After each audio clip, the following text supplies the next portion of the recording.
Southeastern. I'm Zachariah Cameron. And I'm Tyler Thomas. Hang on. We're going to start over.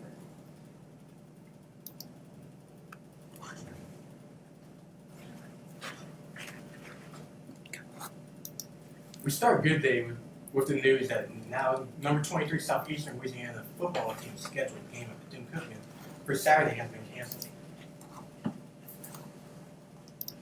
due to the effects of Hurricane Dorian.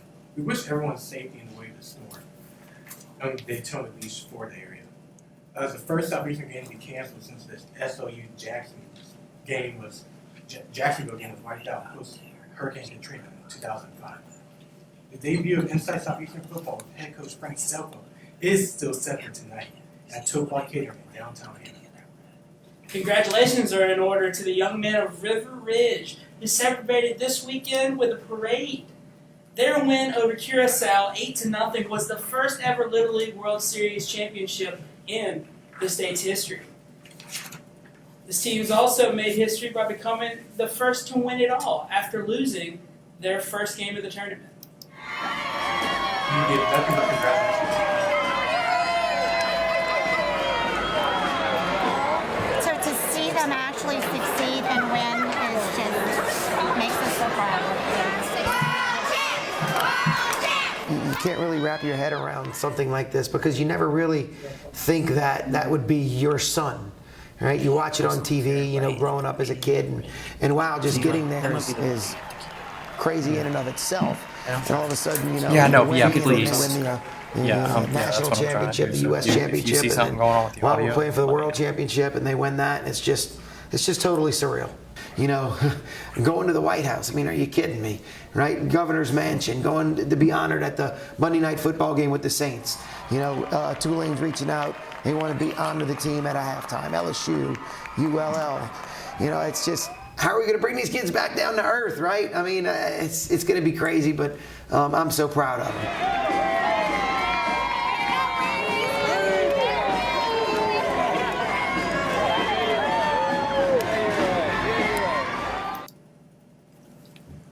Nothing but congratulations to these kids. Who knows? The entire world may have just watched future Lion baseball players at their best. Later on, we'll talk about the Lions' big win over Jacksonville State and what's up next with Lions sports. Now joining us on Good Day, Southeastern U reporter Madeline Silvio shares how she brought the Amazon rainforest to a hyper-local level. Wow. All right, very good. So we're going to go on with David Armand first. So Professor David Armand, go ahead and pull up your cue for him. This is about 3 minutes here. You have this going? Impacted and Yes. started by human involvement. So we're about 20 seconds in, so start watching the end of it. So get to 2:40 It's on important it. to see how But this global you guys have crisis can his be introduction turned queued up on into your a local crisis, scripts. which also can be turned Because into he's a coming in university next. crisis. Annette's So not. how can Southeastern students be a part and advocate for what is happening in the Amazon? And even if they're not passionate about what's happening in the Amazon, So we're skipping Annette and we're going straight to. of advocating for something First, you gotta do commercial first. You gotta do a commercial break first. Hang on. Right now is the Madeline Silvio story. Wait for 2:40, you said? Yeah. Be Okay. advocates for different causes 45 seconds. on our campus and worldwide. I interviewed Angie Valius, No, the they've reference got and media a good little while. librarian You at haven't even gotten to Southeastern the, on campus, who is Yeah, also no, I was just the saying we're president in for and we're host at like of at the 45 News. seconds. Yeah, I we're also about a was minute. able to interview About a minute Andrea 20. Peavy, who Okay. is the adult nurse practitioner and director of the University Health Center, That's what we're on. who is over the organization called SOAR, which All right, so we're skipping Annette. We're going straight to. David Armand. David Armand? Yes, which means nothing for you. You just keep in your regular lineup. Oh, okay. So we're just like wherever Annette would be, he's Yes. at. Okay. To have an outlet to talk about the things Don't that they're forget to cue up their passionate mics when about it's and time to for them to advocate go. for those things Yes. and really see change start. So to after happen. her is a commercial, and then And both David Armand? Ms. Ballius Alias and Nurse P Yes, gave Yeah. correct. Yeah, after Madeline is a commercial. But they go back to the live So, stream do session. you thank Madeline, or being right? a part Mhm. of Green Thanks, Talks Madeline, to for that great report, blah, blah, be blah. able Or to you got learn everything more in about the different topics And that then, they're interested When in. we come back. But commercial also break. be able to educate others. And then we'll pull. So in the next few pictures, I would like to explain the different events that they Thanks for being have here. sent me pictures of. So we're hoping that it And kind of would love encourages people for to read out in students the to be able community to with be us. a Yeah. part So of that's the the future always events wanting that they have people, going you on, know, and that even makes me create think more it's events of their own to start. Keep it up there. The first photo that You got about Angie 30 sent to me seconds. was of their Green Yeah, Talk keep their mics called and then Green Business. as soon as Green they're on Jobs, this presented program by screen, you're Dr. going to go to Robert the Warren. commercial. Yeah, it's gonna go pretty The quick. second Okay. picture is of Alejandro Martinez, the Southeastern Sustainability Manager. He was talking to visitors at their Earth Day celebration, and it was actually being held during the Reconnect Farmers Market About 10 that occurred seconds. last April. But also, you can just keep As an eye we on this, both whatever said. that starts. And the last Yeah, picture that's what I'm looking at. is another Green Talk called All About Food, All right, stand by. and it was presented by Dr. David Burley.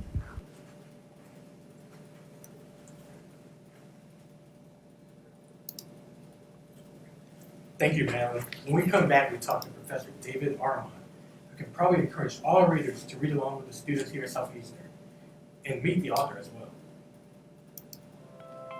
We're out. Alright. How long is They're the down. commercial? What opportunities 45 seconds, like it's not long. that you will forever be thankful for? Yeah, they're gonna sit you on the corner. If you don't want to leave, please. Southeastern's giving me the education I need for my future. Whether or not I go pro, How's I our know I'm light going to be on that live shot right now? It's okay. It's not bad. I don't think it's bad. It's still back. 5 seconds. Oh, hurry up, hurry up. And we're in. Welcome back to Good Day. Southeastern's Common Read program has been around since 2008. For this semester's event, English 101 and 102, the 102 students are reading a story by Kaveh Akbar. Right now, we are joined by Southeastern English professor, Professor David Armand. Thank you for joining us. Thanks for having me. So, for those who may not know, what exactly is the Common Read program? Well, the Common Read, we started in 2008, and what we've tried to do in the English department, we pick a text where all our English 101 students and 102 students read in their classes and discuss it, and then it culminates each fall and spring with the author of that text actually visiting us here on campus, and students can interact with them, ask them questions about their work. And we also like to encourage people from the community to come as well, because we've often brought nationally recognized authors, Pulitzer Prize-winning authors, and it's a great draw for the community, and also just to kind of show people what we do in the English department. So for the books, 101 students and 102 students use the same book? Right, they're all assigned the same text, and it's in the bookstore on campus. They order a whole bunch of copies since all the students are required to purchase it. And we also have a pretty big group of dual enrollment students who participate as well. So, can you tell us about a little bit more about the author and what made him, what qualities made him chosen? So Kaveh Akbar is a young poet, and he's, I'm thinking he lives in New York now. I'm not sure, he's moved around a lot, but he's also a teacher. And I think the fact that he's a younger poet, he's very vibrant, and the language of his poetry, I think, speaks to our students. The themes of his poetry, I think, is very relatable. And he just seems like a great guy, so that's why one of the reasons why we selected. Awesome. So picking up back off that, what goes into choosing an author for the Common Read? Like, what are some of the parameters? Yeah, that's a good question. Yeah, so we have a committee, and we usually meet a few times this semester, and a lot of times through email we'll kind of get together a short list of writers who we want to invite, and a lot of times we'll pick some pretty big names first, and kind of work our way down from there. And that's not to say that the authors we end up choosing are at the bottom of our list, because we always kind of aim pretty high. But we vote and we discuss the works, then we all share the works if we haven't all read them, and then kind of make our decision based on that, and then reach out to authors. And sometimes we book them a couple of semesters in advance as well. So yeah, why was this specific book by him chosen? Is there a reason behind that? Well, he's like I said, he's a young guy, so this is only his second book. And I say only. I mean, I didn't say just to have one book is a good accomplishment, but this is his second book, and some of the themes that it deals with, some pretty tough subjects, but alcohol abuse, addiction, and I think a lot of our students, for better or for worse, can relate to topics like that, whether they have family members who've experienced that sort of thing, or that they have themselves. But what's great about this book is that it offers hope. Kaveh Akbar is a recovering alcoholic, and he writes about the hope that he has in his life now because of the struggles. Awesome. So, can the community join the Common Read? Yes, they can. We always,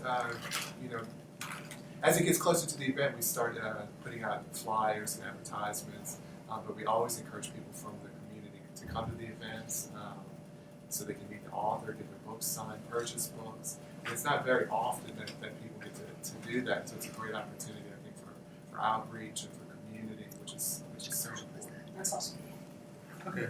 So, is there any since this been going since 08, so any memories you have? So I've been teaching here since 07, so right after I started teaching here, we started doing the Common Read, and then I became part of the committee in 2013, and not long after that, I think it was the next year, I was in charge of picking up the author from the hotel where he was staying. It's Yusef Komiyaga, which is a really great poet. And I picked him up in my little pickup truck and drove him here to campus. And then I kind of escorted him around through the crowds of students. And there were so many students that semester, there was an overflow room. And I walked with him to the overflow room where he met the students and talked to them. And he's from Bogalusa, which was really interesting because now he teaches, I think, at Yale.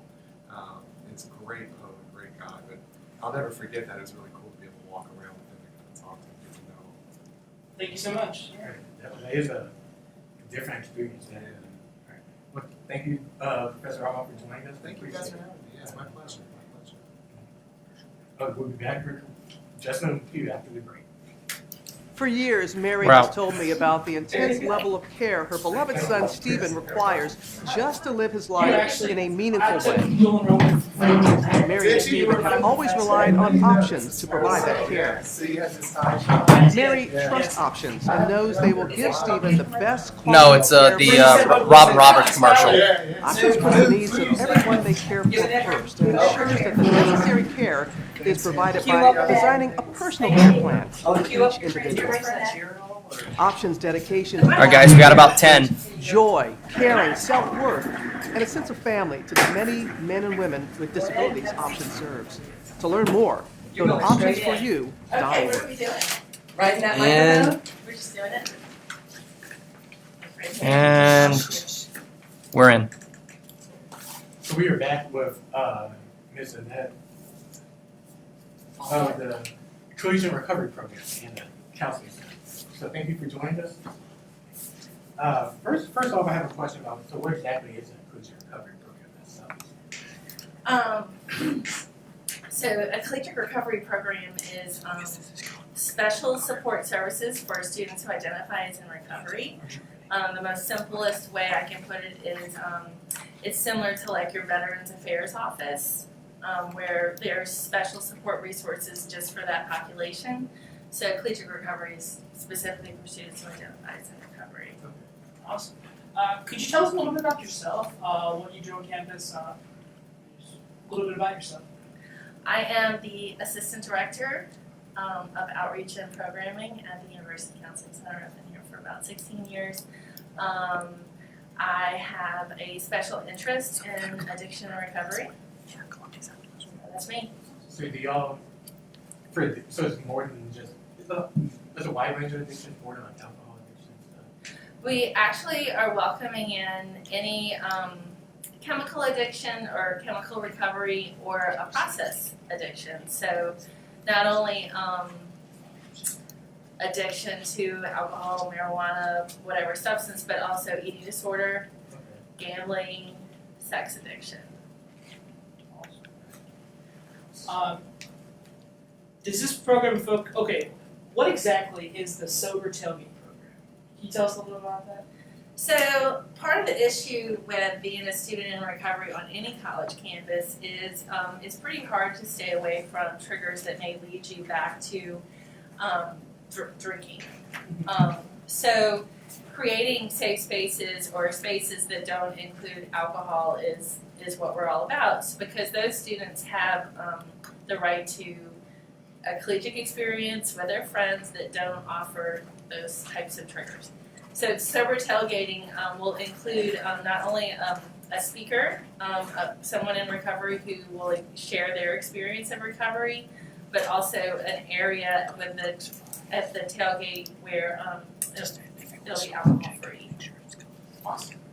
So, Ms. Baldwin, would you recommend, like, even if a student doesn't have a problem, like an addiction or an addiction, to try one tailgate? Absolutely, and part of our collegiate recovery program is opportunities for people who are sober curious.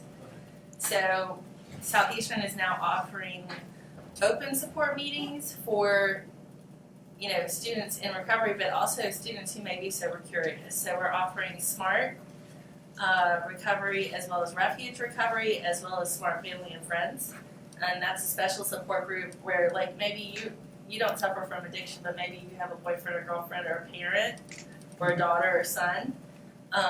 SMART recovery, family and friends would be really awesome for that person. Awesome.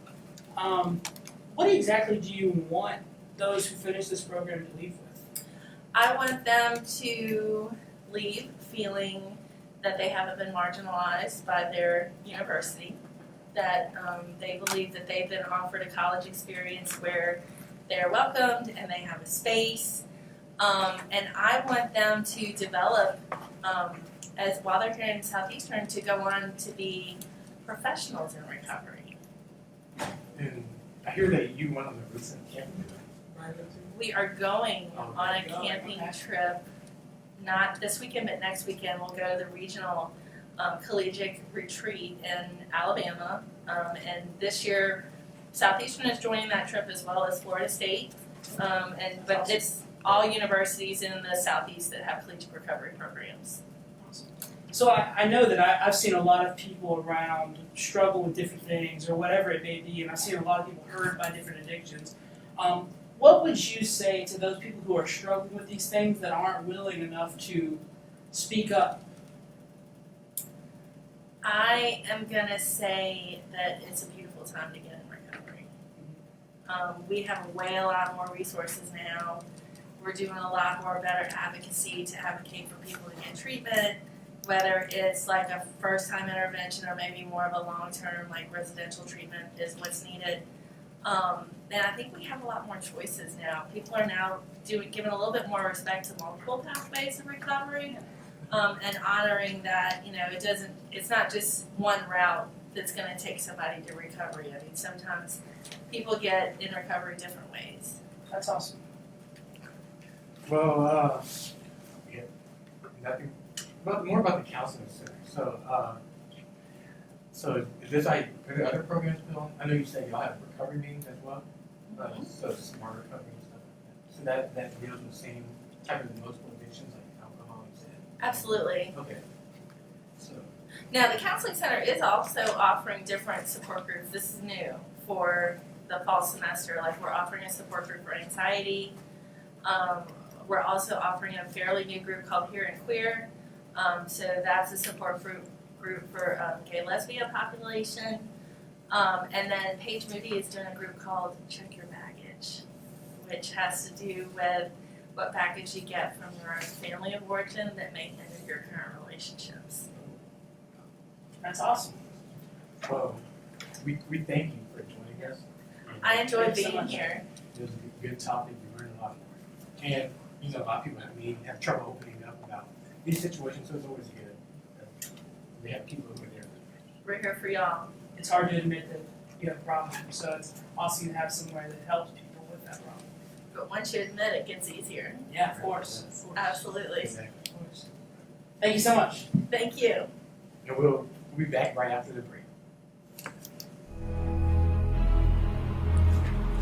We're out. Hi, I'm Jim Winter, the new artistic director of the Columbia Theater. I'm so moved and excited by the support of our community.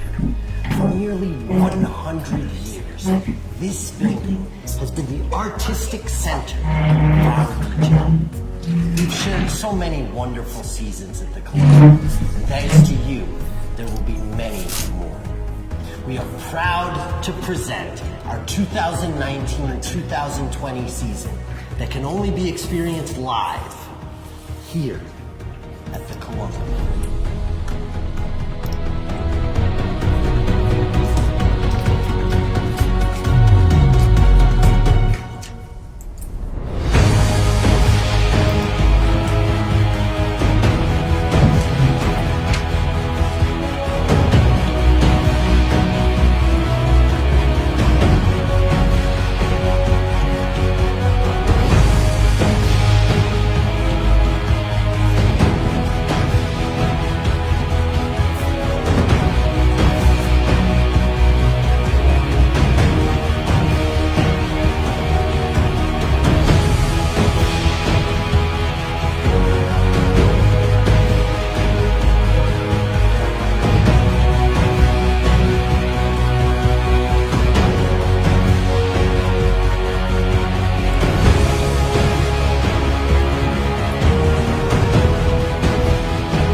We couldn't have a post-Labor Day Good Day Southeastern without acknowledging the Lions' somewhat shocking dismantling of the number 6 rated Jacksonville State Gamecocks in their football season opener. The Lions defeated the 6th rated Jacksonville State Tigers by final score 35-14.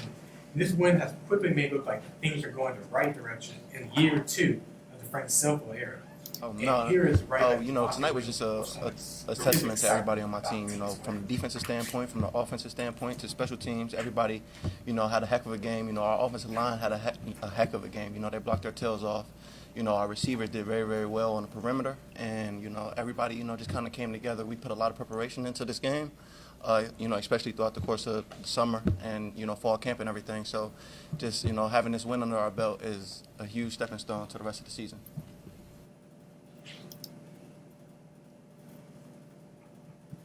The Gamecocks are the 5-time defending champions of the Ohio Valley Conference and have been a mainstay in the FCS playoffs for each of the last 6 seasons. This is SLU's first win over a top 10 opponent since 2013. This victory even gave SLU its first national rating since the 2015 season. Here's what Coach Selfo had to say about it. When you work so hard during camp, and you put things in, you prepare, you do everything that you think you're supposed to be doing, and it doesn't play out in the first game, you're so disappointed and you figure out, what did I miss? God, how did we not hit that? And believe me, over the years that's happened. Didn't happen tonight. Our guys played their hearts out tonight. I think you saw a team and not a bunch of guys out there playing hard. You saw a team. You saw a group of men come together as one and fight together as one. And when those things happen, we got a chance to be good. As we mentioned earlier, the game that was scheduled for this Saturday versus Bethune-Cookman has been canceled due to the possible effects of Hurricane Dorian. We do wish everyone safety in the path for this storm. As for the Lions, expect them to be well rested when they face SEC's own Ole Miss Rebels Saturday, September 14th in Oxford, Mississippi. So the Lions are looking good. But can we go to the Saints? They have their first game this Sunday. What's your expectations for them this season? So for the Saints, I looked for them to be really strong when it comes to offense. I think Drew's got a lot to prove this year, with him aging and getting up there and also showing signs of regression last season. I think he's got a lot of proving to do. But I think we've got a strong defense. Just picked up Kiko Alonso, who has 3 straight years of 100 tackles. So I think he's got a very good chance of being a great plug-and-play linebacker. So I think the Saints are going to do really well this season. Whether I'm predicting to win the Super Bowl or not, I don't know. I have to see how the season goes. But I think they're going to do severely well this season, as they've done in the past couple of years. I think I like them in the NFC South division. I like them to win the division. Yeah. Motivation from last year, obviously that will go further into hopefully go further into the playoffs. Yeah. But compared to the Panthers and Falcons and the Buccaneers, I feel like the Buccaneers still have to grow. And Jameis Winston has something to prove.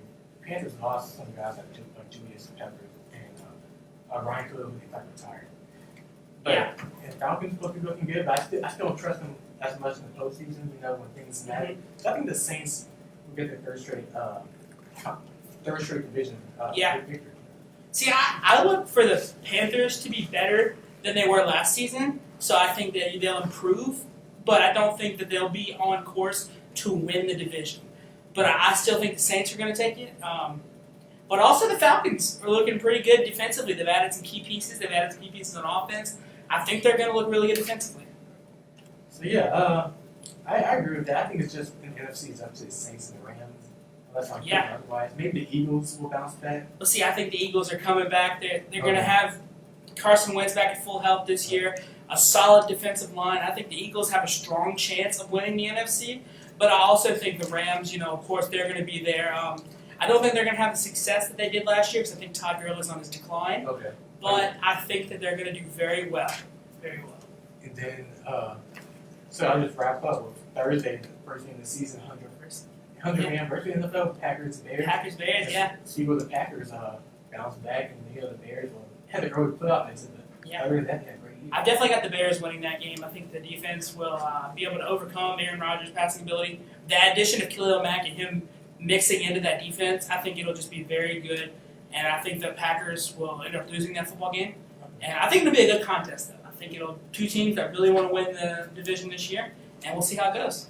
Yeah, I agree with you. I got the Bears winning 20-13. So should be a fun season this year. Exactly. A fun season for all teams, NFL, Southeastern football, Southeastern soccer, and volleyball. Yeah, it's a good sports year for Louisiana. Even LSU dominated. Right, correct. Yeah. Definitely. Well, we thank you for joining us on Good Day. It's been a pleasure. I'm Zachariah Cameron. I'm Tyler Thomas. Have a good day. Thank you.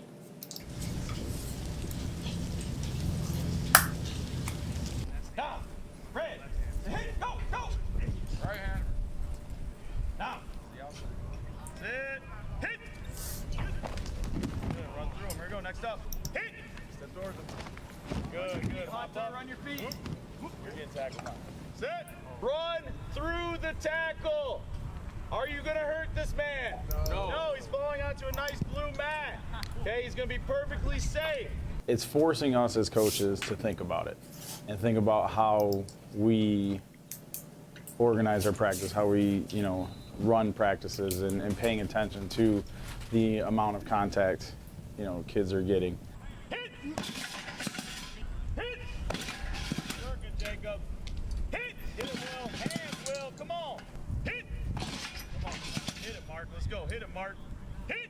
There you go. Come on. Much more part of our practice and preparation is using implements rather than going live hitting and tackling, each other. We're tackling inanimate objects that can't be hurt. Ready, ready. Back. Let's go. Oh, Aiden Griswold. Hey, Deuce. Hands on. Down. Motion.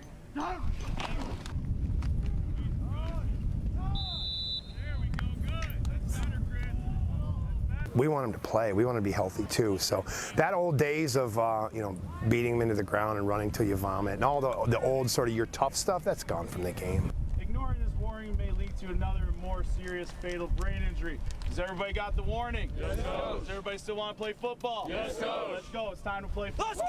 Handball. Third, go! There you go. Hit! Go! Good! One. Hey, don't walk. I think it's a good rule, but personally, as a defensive player, I like tackling people and just, it's like running by and tagging off. It's not really too much fun, but I can definitely understand it.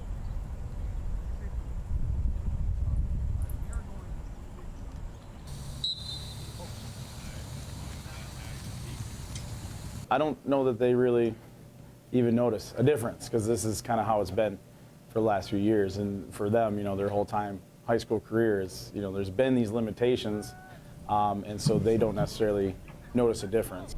Let's go! Come on, Jordan, get there!